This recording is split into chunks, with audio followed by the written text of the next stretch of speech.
غریب ہو، نادار ہو، مالدار ہو، اچھی دنیاوی زندگی گزارنے والا ہو، اگر چار چیزیں اس میں اللہ فرماتے آ جائیں یہ نکل جائے گا خسارے سے. اس کی دنیا بھی اچھی رہی جیسی گزری، اللہ کا شکر ادا کرتا رہے.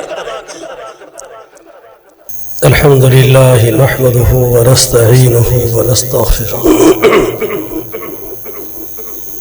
ونعوذ بالله من شرور أنفسنا ومن سيئات أعمالنا. من يهده الله فلا مضل له ومن يضلله فلا هادي له.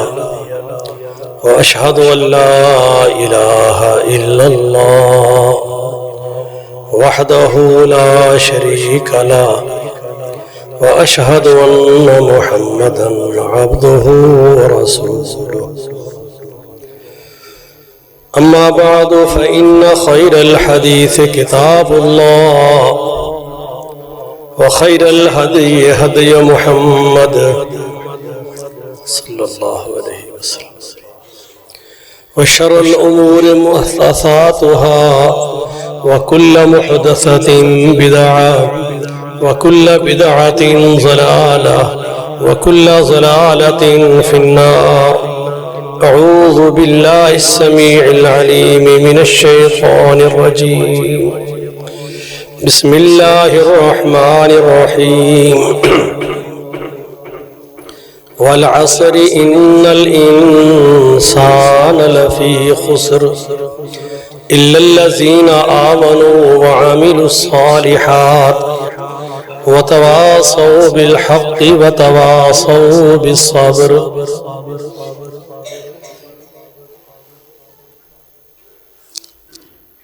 دنیا کی یہ زندگی اور پھر موت و حیات کا نظام اللہ نے اس لیے قائم کیا ہے کہ لِيَبْلُوَكُمْ أَيُّكُمْ أَحْسَنُ عَمَلًا. کون ہے تم میں سے جو اللہ کی رضا اور اس کی خوشنودی کے لیے اعمال صالحہ اختیار کرے.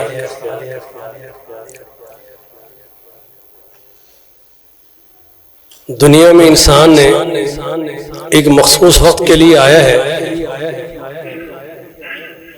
اس کے بعد اللہ کے امر پر یہ اپنی ابدی اور اخروی اور حقیقی زندگی کی طرف لوٹ جائے گا.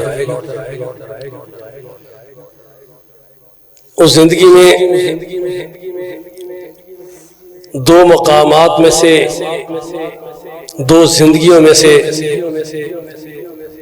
ایک زندگی کا فیصلہ ہونا ہے، اور اس کی بنیاد میری اور آپ کی دنیا میں گزارے جانے والی یہ دنیاوی زندگی ہے. یا تو اللہ کی رضا کا مقام،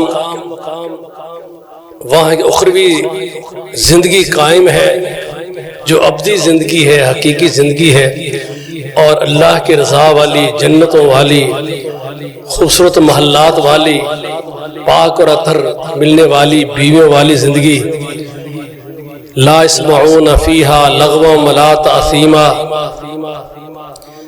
کوئی دلوں میں کدورتیں نہیں ہوں گی.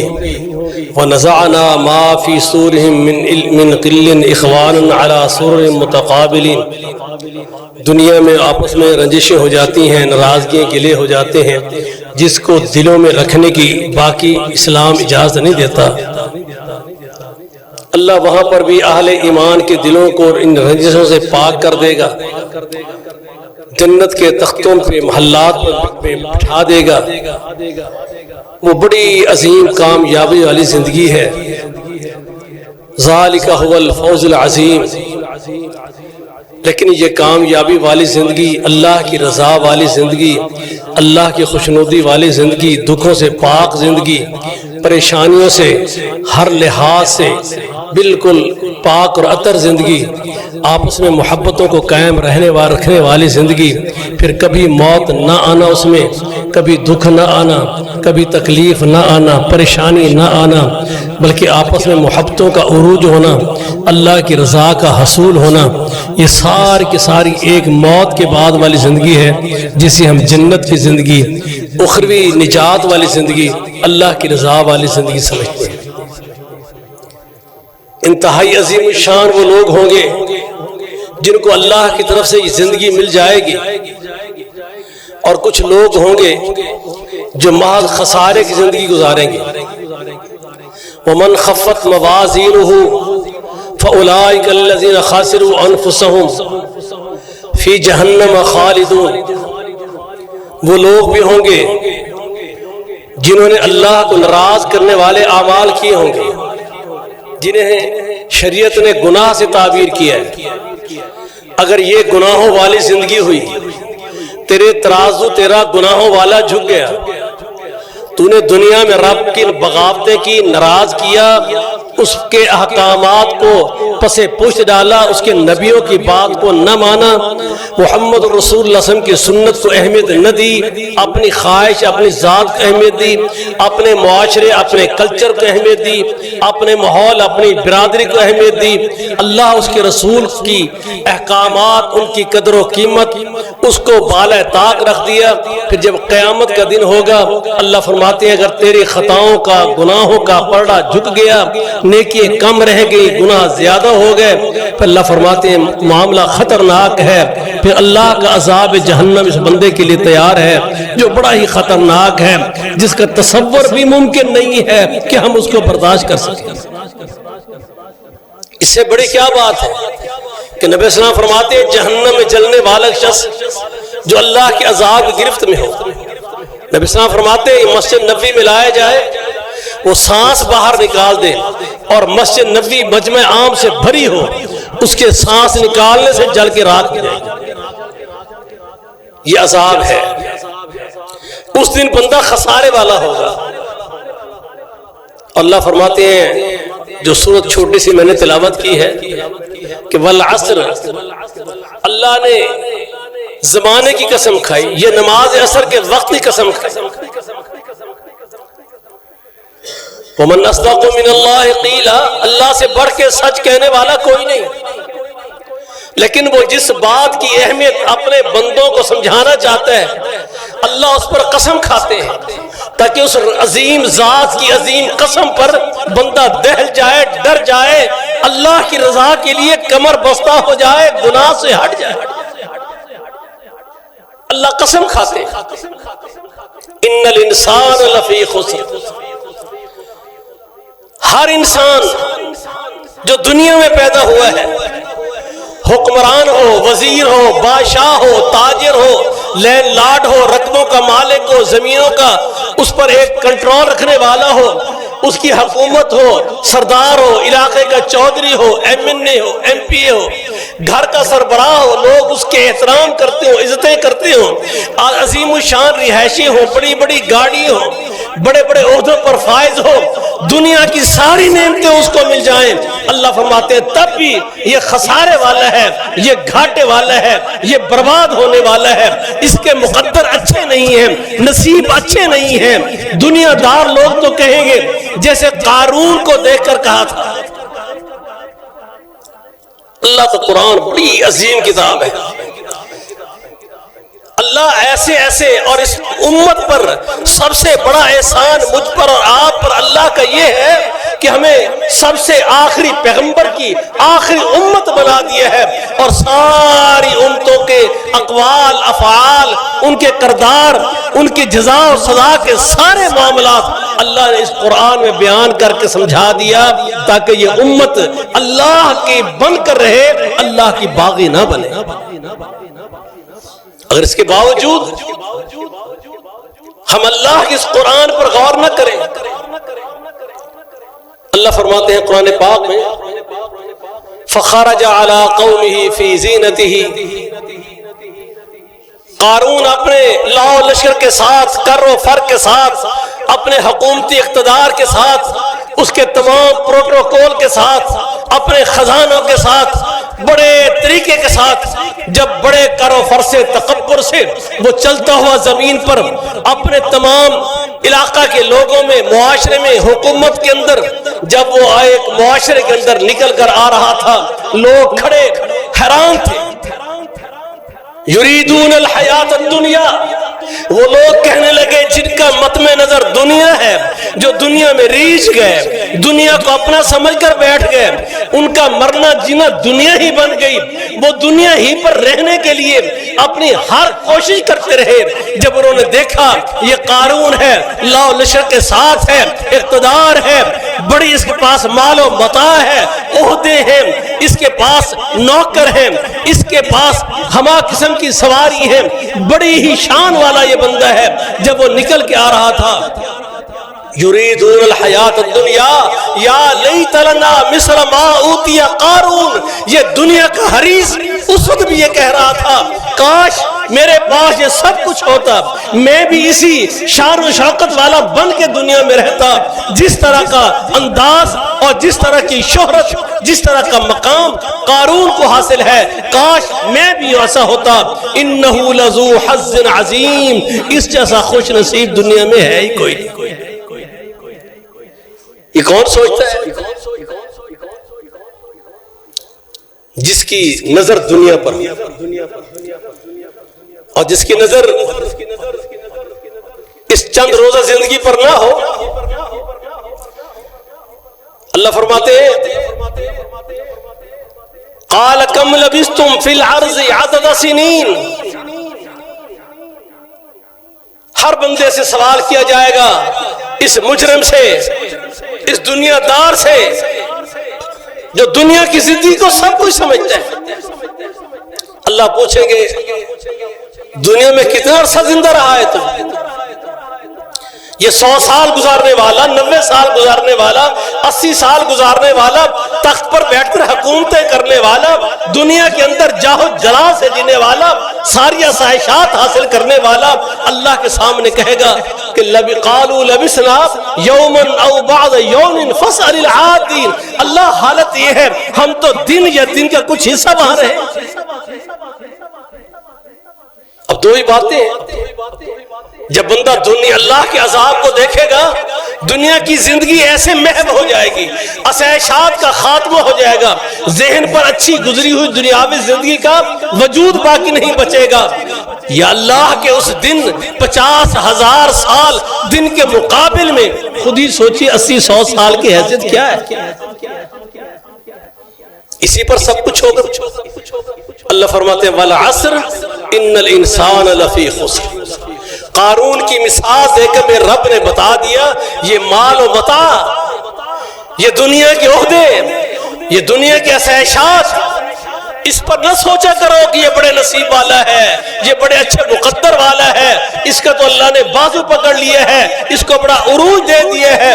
نہیں، اگر وہ اللہ اس کے رسول کا نافرمان ہو کر زمین پر جی رہا ہے، حلال و حرام کے تمیز نہیں کرتا، بہنوں بیٹیوں کی وراثت کا حیا نہیں کرتا، بڑے چھوٹے کی تمیز نہیں کرتا، علماء کی قدر و منزلت نہیں کرتا، باغی بن کر الحی علی الصلاح پر اللہ اکبر، اس کبریاء اللہ عز و جل کی کبریائی پر لبیک کہہ کر اس کے در اقدس پر حاضر نہیں ہوتا، اس کے کلام سے محبت نہیں کرتا، اس کے رسول کی اطاعت نہیں کرتا، یہ دنیا میں جتنا مرضی بظاہر جاہ و جلال رکھتا ہو، اللہ کے نزدیک اس کے ٹکے کی حیثیت نہیں ہے، تو یہ اللہ کے ہاں عذاب جہنم میں جائے گا.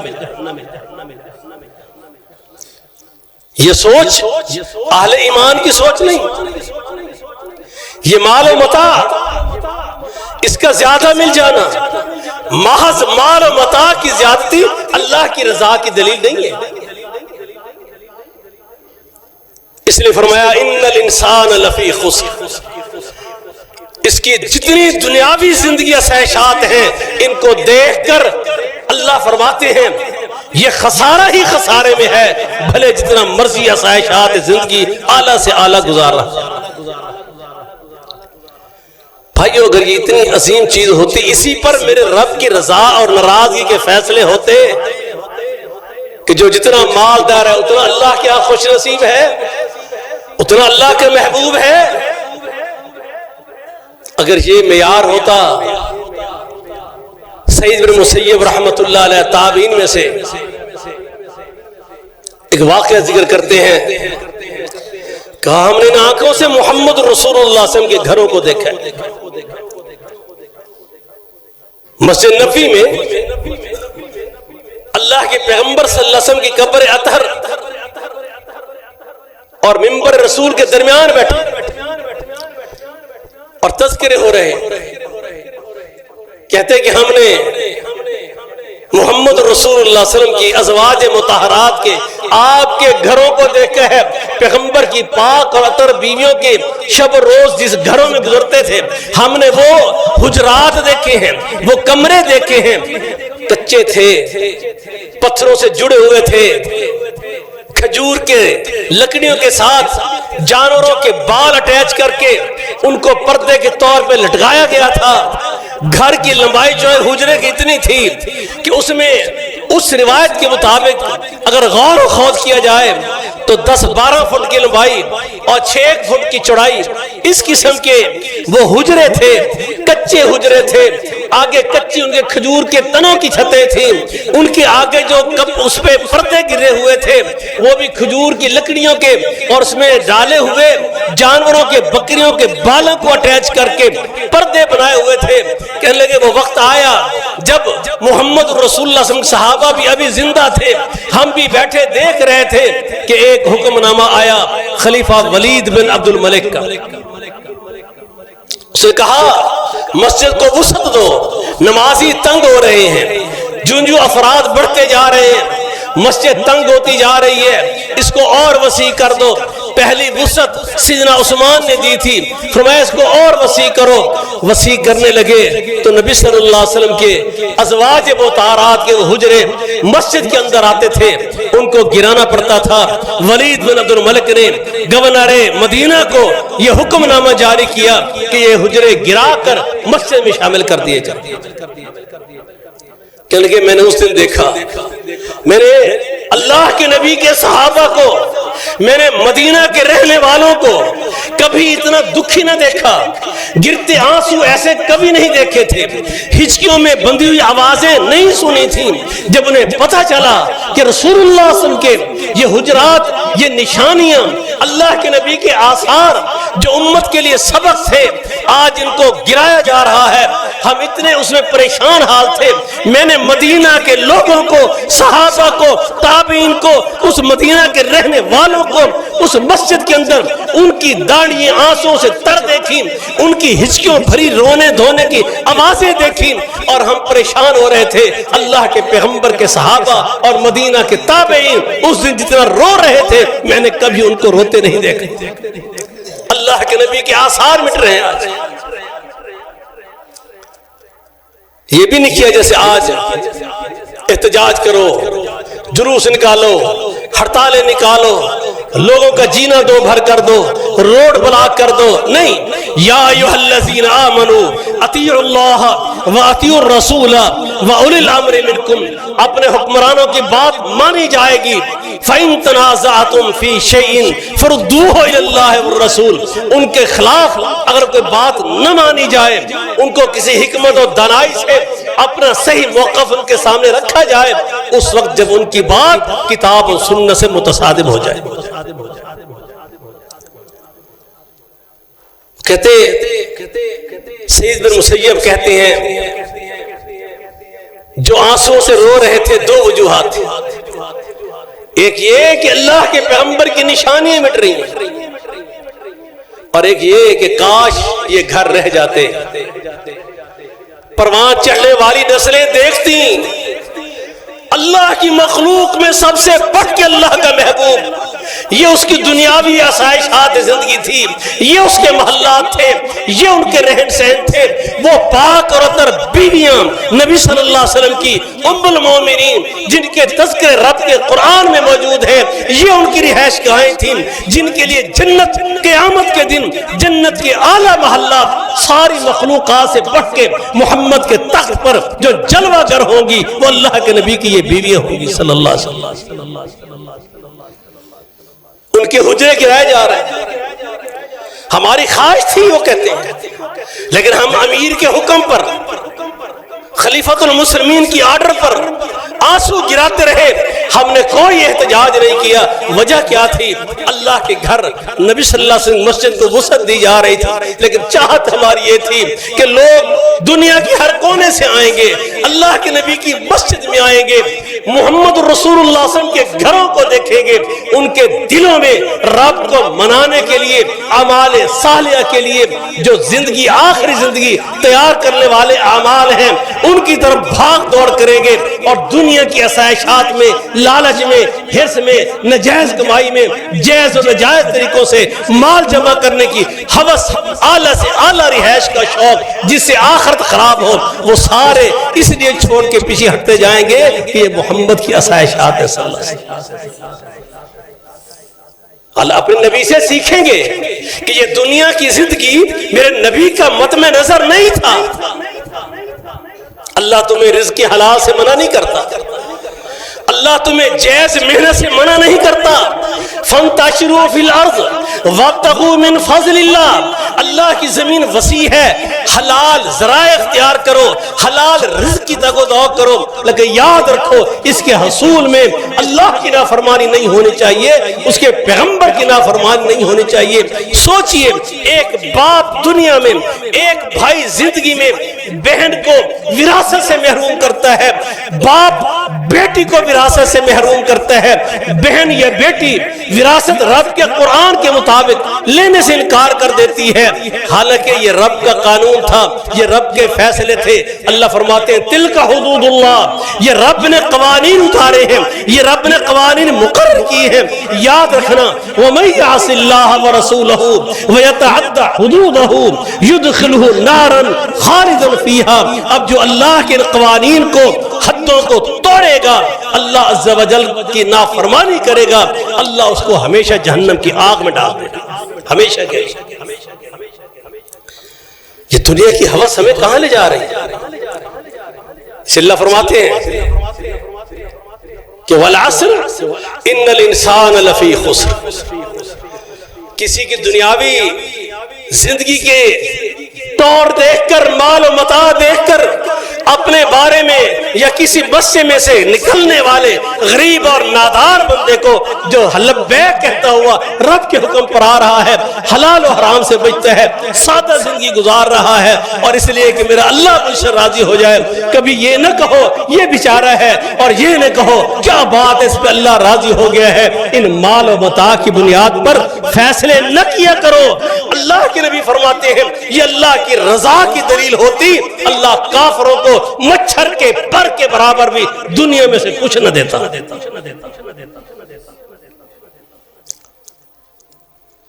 ہاں شرط ہے بچ جائے گا وہ خسارے سے. غریب ہو، نادار ہو، مالدار ہو، اچھی دنیاوی زندگی گزارنے والا ہو، اگر چار چیزیں اس میں اللہ فرماتے آ جائیں، یہ نکل جائے گا خسارے سے. اس کی دنیا بھی اچھی رہی جیسی گزری، اللہ کا شکر ادا کرتا رہے. وہ قارون کو جب دیکھا لوگوں نے یہ باتیں کی نا، انہو لذو حظ، کیا بات ہے، کتنا اعلیٰ نصیب والا ہے، ہمارے پاس کھانے کو وہ نہیں، اس کے نوکر ہیں، چاکر ہیں، مال ہے، متاع ہے، حکمرانی ہے، اقتدار ہے، آگے پیچھے نوکروں چاکروں کی لائنیں ہیں، لوگ بڑھ بڑھ کے سلام کرنے کے لیے، ایک منٹ کے لیے رکنے کے لیے آ رہے ہیں کہ ہم پر بھی اس کی نظر پڑ جائے، ہم اس کے قریب ہو جائیں. جو اس چال میں بھاگ رہے تھے اور کہہ رہے تھے انہو لذو حظ عظیم، بڑے نصیبے والا، بڑی عظمتوں والا یہ شخص ہے. قال الذین اوتوا العلم ویلکم، جنہیں کتاب و سنت کا شعور تھا، جنہیں قرآن و حدیث کا علم تھا، جو اللہ کی صحیح، اس کی عظمت کو، اس کے فیصلوں کو، اس کے نبیوں کی تعلیمات کو جانتے تھے، ان کا ویلکم، تف ہے تم پر. ایسی خواہشیں رکھنے والوں، دنیاوی لالچ میں دنیا کی للچائی ہوئی نظروں سے دیکھنے والوں، تف ہے، افسوس ہے تم پر. ثواب اللہ خیر لمن آمن وعمل صالحا، جو تمہارے مقدر میں رزق اللہ نے لکھا ہے، ان اللہ یبسط الرزق لمن یشاء من عباده ویقدر، یہ تیرے رب کے فیصلے ہیں، جس کو چاہتا ہے رزق وسیع دے کر آزماتا ہے، کسی کو رزق میں تنگی دے کے آزماتا ہے۔ جو کم رزق والا ہے اگر وہ اللہ کے شکر پر جیتا مرتا رہے اور دنیا میں اسی حال سے جائے، یہ تنگ دستی جو دنیا میں رزق کی کمی ہے یہ جنت میں سب سے پہلے جانے کا سبب بن جائے گی۔ زندگی تو اصل وہی ہے، ورنہ سوچئے میں اور آپ اس زندگی گزرتے پتہ چلا ہے کوئی؟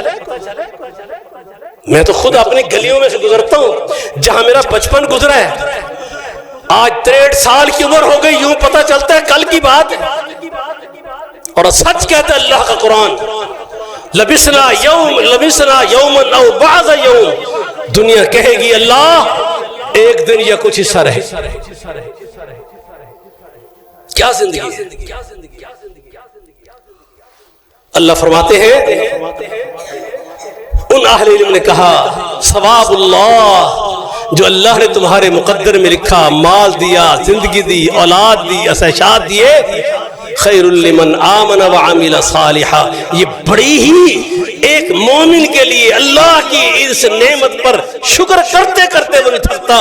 اللہ تمہیں رات سکون سے گزار دی ہے، صحت سے گزار دی ہے، گھر میں بھوک نہیں تھی، ہم افلاس کا شکار نہیں ہوئے، کھانے پینے میں اللہ تُو نے ہمیں دقت کوئی نہیں دی، اللہ بیماریوں سے ہمیں نجات دی ہے۔ اس کا ہر لمحہ ہر آن اللہ کی عظمتوں کی تعریف کرتے کرتے گزرتی ہے، اس پہ رب راضی ہو جاتی ہے۔ اور جتنا کوئی مالدار ہوگا، کاروبار بڑے سے بڑا ہوگا، مجھے کل ہی ایک موقع پہ ہم تھے، میرا بیٹا مجھے کہہ رہا تھا کہ آپ کا فلاں دوست ہے، بڑی اچھی زندگی ہے، معاملات ہیں، لیکن اتنی گولیاں وہ کھا کھا کے اپنا وقت گزار رہے ہیں، دوائیں میڈیسن۔ جتنا کو دنیا میں جتنا آگے بڑھے گا ٹینشنیں زیادہ ہوں گی، پریشانی ہوں گی۔ ایک غریب آدمی رات کو اللہ کی تعریف کرتے کرتے سوئے گا، اللہ ان مال و متاع والے اہل ایمان نیک صالح کو اللہ ان کو بھی اپنے شکر کی توفیق عطا کرے، ورنہ اگر دنیا میں ہی دنیا دار بن کے جینا ہے تو بندہ رات کو سوتے ہوئے بھی اسی پریشانی میں، فلاں نے پیسے نہیں دیے، فلاں سے یہ ہو گیا، فلاں ایسا میں نہ کرتا نقصان سے بچ جاتا، ایسا کر لیتا نفع ہو جاتا، اسی سوچ میں اسے نیند آ جاتی کہ جو کو نیند نہیں آتی نیند کی گولیاں کھا کے سوتے ہیں۔ اللہ فرماتے ہیں الا الذین آمنوا، بچنا چاہتے ہو اس خسارے سے، اللہ کے دیے ہوئے پر قناعت کرتے ہو تو اس کا ایک ہی حل ہے، الا الذین آمنوا، اللہ پر اپنے ایمان کو صحیح کر۔ کیسا ایمان؟ ایمان تو ہر کوئی لا رہا ہے۔ اللہ فرماتے وَمَا يُؤْمِنُ أَكْثَرُهُمْ بِاللَّهِ إِلَّا وَهُمْ مُشْرِكُونَ، اس ایمان کی بات نہ کرو، دنیا میں بڑے ہیں جو ایمان کے دعوے کرتے ہیں، خود کو مومن بھی کہلاتے ہیں، مشرک ہوتے ہیں، شرک کرتے ہیں۔ یہ ایمان ہے اللہ پر۔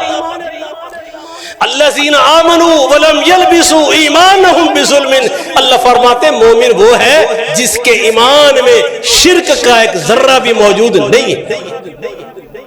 اگر اس کے ایمان میں شرک ہے، کیا ہے شرک؟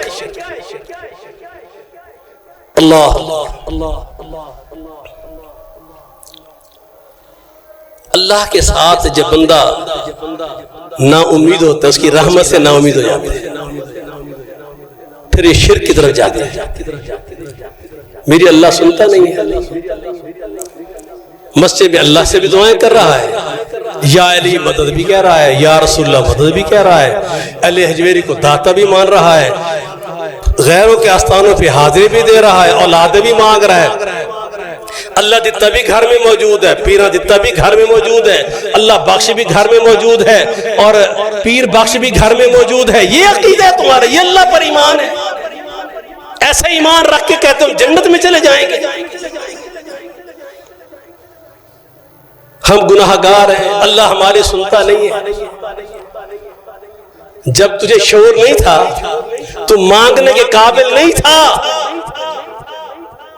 اللہ فرماتے ہیں فَجَعَلْنَاهُ ثُمَّ جَعَلْنَاهُ نُطْفَةً فِي قَرَارٍ مَكِينٍ، تیری اوقات دیکھ، اپنے تکبر پہ چال کو دیکھ، اللہ کی ذات پر اگر تیرا ایمان ہے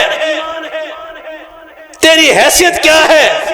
ثم جعلناہ نطفۃ فی قرار مکین، مادر رحم میں، ماں کے پیٹ میں تجھے ایک پانی کی مکس، میاں بیوی کی مکس بوند پانی سے تیرا وہاں مقام بنایا، قرار تجھے پکڑایا۔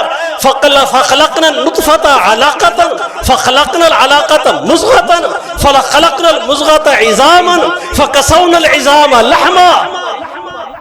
یہ اللہ فرماتے ہیں تو نے نہیں مانگا مجھ سے، میں نے تجھے نطفے سے خون میں بدلا کہ میں تیری خوبصورت تخلیق کر کے دنیا میں لے کر آؤں، تیرا چہرہ پیارا، تیری مسکراہٹیں پیاری، الم نجعل لہ عینین، تیری خوبصورت آنکھیں، ولسانا، تیرے پیارے پیارے ہونٹ کہ کبھی تو کھڑے ہو کر تیرے شعرا کہ ناز کی ان لب کی کیا کہیے، اس کی تعریفیں کر رہی ہیں۔ پنکھڑی ایک گلاب کسی ہے، خوبصورت مسکراہٹوں کے ساتھ چلتا پھرتا انسان، دانش مند۔ اللہ فرماتے تو اگر آج اس شعور میں آیا تھا، حق یہ تھا اپنے رب کو پہچان دے۔ تجھے رب کی پہچان نہیں ہے؟ جسے ایک نطفہ بو جو تجھے کپڑے پہ لگ جائے تو پریشان ہو جاتا ہے، اس کی پلیدگی دور کرنے کو فٹافٹ پانی تلاش کرتا ہے، تیری نماز نہیں ہوتی، کراہت کرتا ہے، نفرت کرتا ہے۔ یہ ہے تیری اوقات۔ قتل الانسان ما اکفر، اللہ سے کفر کرنے والے، اس کی نافرمانی کرنے والے، اس کے فیصلوں کو چیلنج کرنے والے انسان تیرا ستیہ ناس ہو جائے۔ من ای شیء خلقہ، کبھی اپنی تخلیق پر ہی غور کر لے، تجھے رب سمجھ آ جائے گا، تیری اوقات تجھے سمجھ آ جائے گا۔ تو اپنے آپ کو بڑا سمجھتا ہے، تکبر کرتا ہے۔ تکبر کیا ہے؟ بندہ اللہ اس کے رسول کے فیصلے کو پسے پشت ڈال دے، پرواہ نہ کرے۔ کوئی کسی کو کہہ دے بھائی اذان ہوئی ہے مسجد، اور جانے مسجد والوں نے سارے بے ایمان اکٹھے ہوئے، نہیں کہتے لوگ، یہ تکبر ہے۔ یہ تو تجھے اللہ کا امر کی نشاندہی کر رہا ہے۔ اذان ہوئی ہے، اللہ اکبر کا آواز آیا ہے، اس ذات کبریائی کا حق ہے ہم پر کہ اس کی کبریائی پر لبیک کہتے ہوئے پہنچے۔ یہ کیسا ایمان ہے تیرا؟ تو مانگنے کے قابل نہیں ہے، وہ تو یہ تخلیق میں لا رہا ہے، نطفے سے خون، خون سے گوشت کا لوتھڑا، پھر ہڈیوں کا فٹ کرنا، ثم کسونا العظام لحما، پھر اس پہ گوشت چڑھا دینا، پھر اس کے اوپر جلد چڑھا دینا، ثم انشأناہ خلقا آخر، پھر تو خوبصورت تخلیق میں لا کر ماں گلے سے لگا رہی ہے، باپ خوش ہو رہا ہے، مٹھائیاں تقسیم ہو رہی ہیں، خوشیوں کی کوئی حد نہیں ہے۔ پھر تجھ سے بڑا ظالم کون ہے؟ اللہ فرماتے ہیں فتبارک اللہ احسن الخالقین، اس ذات سے برکتیں حاصل کر جس نے تجھے خوبصورت بچہ دیا ہے، تو اٹھا کے برکتیں حاصل کرنے کے لیے دربار آستانوں پہ، گھوڑوں پہ، تاجوں پہ لٹا رہا ہے بچہ۔ یہ ایمان ہے تیرا؟ اس ایمان سے تو چاہتا ہے میں اللہ کی جنت میں چلا جاؤں گا۔ اللہ فرماتے ہیں انہو من یشرک باللہ فقد حرم اللہ علیہ الجنہ۔ سادہ لفظوں میں کہہ رہا ہوں۔ اچھا آپ اس بات سوچیں، اللہ کے نبی فرماتے ہیں کہ الدعاء هو العبادہ، جامع ترمذی کی صحیح حدیث ہے۔ دعا مانگنا یہ عبادت ہے، اپنی ذات کے لیے عزت مانگنا، وقار مانگنا، صحت مانگنا، اولاد مانگنا، نجات مانگنا، گناہوں سے استغفار کرنا، یہ جتنی تم دعائیں کرتے ہو اللہ کے نبی فرماتے ہیں یہ دعا عبادت ہے۔ پھر اللہ کے نبی قرآن پڑھتے ہیں، اللہ کے نبی اپنے اس فیصلے پر قرآن کی تلاوت کرتے ہیں، وقال ربکم ادعونی استجب لکم، تمہارا پالنہار رب پروردگار جو نطفے کے بوند سے تمہیں خوبصورت انسان کی شکل میں لایا، پھر والدہ کی چھاتیوں سے پاکیزہ دودھ جاری کر دیا. جب تو ماں کی چھاتیوں پر کاٹی کرتا تھا, دانت مارتا تھا, تیرے دانت نکل آئے تھے, ماں تو پھر بھی تھپڑ مار کے غصے کا اظہار کر دیتی تھی. اللہ فرماتے ہیں ان لکم فی الانعام العبرہ نسقیکم مما فی بطونها. اب اگر تیری ماں پیچھے ہٹتی ہے, اس کے مد مقابل دودھ کی نہریں رب نے گائے اور بھینس اور بکری سے جاری کر دی ہیں. میرے بندے تیری ماں چھوڑ دے, رب تجھے نہیں چھوڑ دے. کیا اللہ سے تعلق تم نے بنایا ہے؟ اللہ فرماتے ہیں جب تم مانگنے کی پوزیشن میں نہیں تھا, ماں لٹا کے کام کر رہی ہے, بچہ ہلکا سا رویا ہے, اس کو بھوک لگی ہے, بتا نہیں سکتا. اللہ نے وہ ایک سینسر سسٹم ماں کے دماغ میں فٹ کیا ہے, سارے کام چھوڑ کے بھاگتے آتی ہے. میں صدقے جاؤں, میرے بیٹے کو بھوک لگی ہے, اٹھاتی ہے, چھاتی سے چمٹاتی ہے, اور کچھ لمحات میں تو پھر سو جاتا ہے. تیری بھوک کا تدارک رب کر دیتا ہے. اس رب کو تو نے کیا مانا ہے؟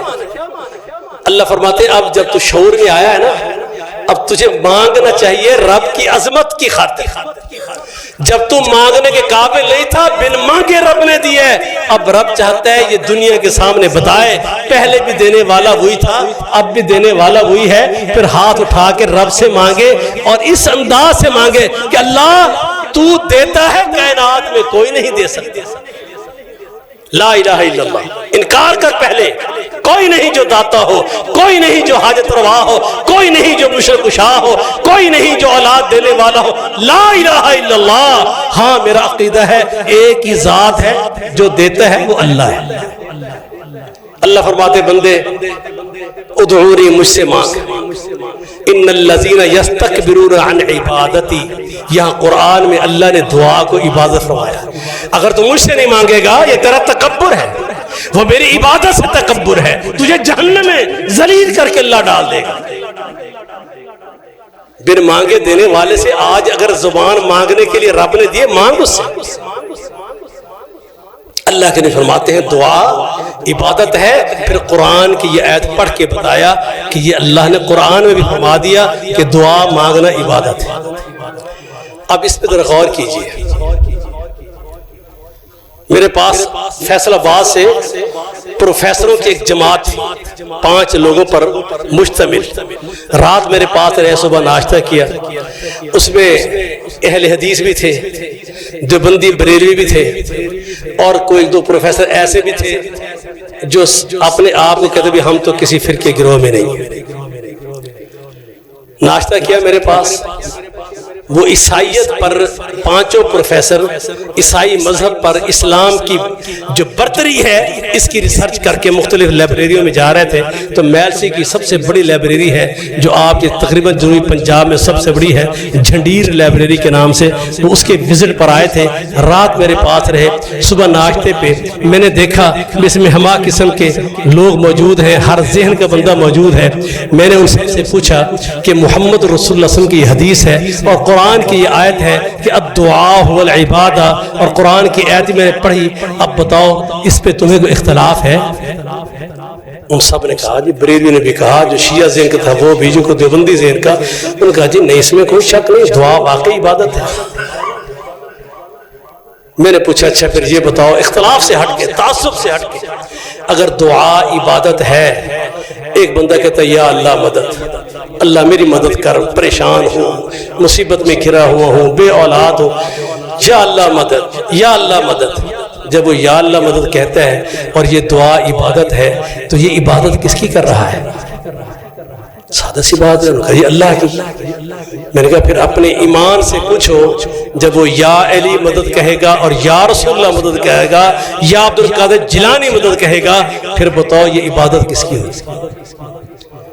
جو شخص لا الہ الا اللہ کہتا ہے کہ اللہ کے سوا کوئی عبادت کے لائق نہیں, بتاؤ پھر مجھے جب وہ یا علی مدد کہے گا, یا رسول اللہ مدد کہے گا, پھر بتاؤ عبادت کس کی کر رہا ہے؟ پھر یہ ہر نماز میں, ہر آیت میں جھوٹ. ایاک نعبد و ایاک نستعین.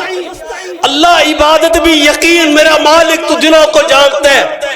اللہ کی طرف سے اس بندے پر ایک بات ہے، اللہ تو جانتا ہے اس مسجد میں آیا ہوں کسی آستانے پہ کبھی نہیں گیا، یہ ہے ایاک نعبد۔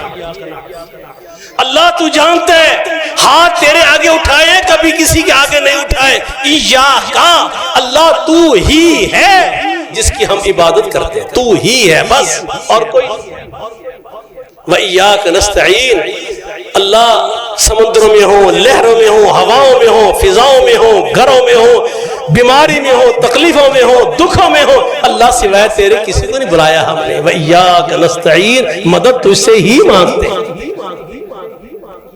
فرمایا رسول اللہ صلی اللہ علیہ وسلم نے، ابن عباس رضی اللہ عنہ، پوری امت کو میرا نبی یہ درس دے رہا ہے، وَإِذَا سَأَلْتَ، جب بھی تجھے معمولی سے معمولی چیز، حدیث میں آتا ہے تمہارے جوتے کا تسمہ بھی ٹوٹ جائے، اگر تجھے یہ بھی مانگنا پڑ جائے نا،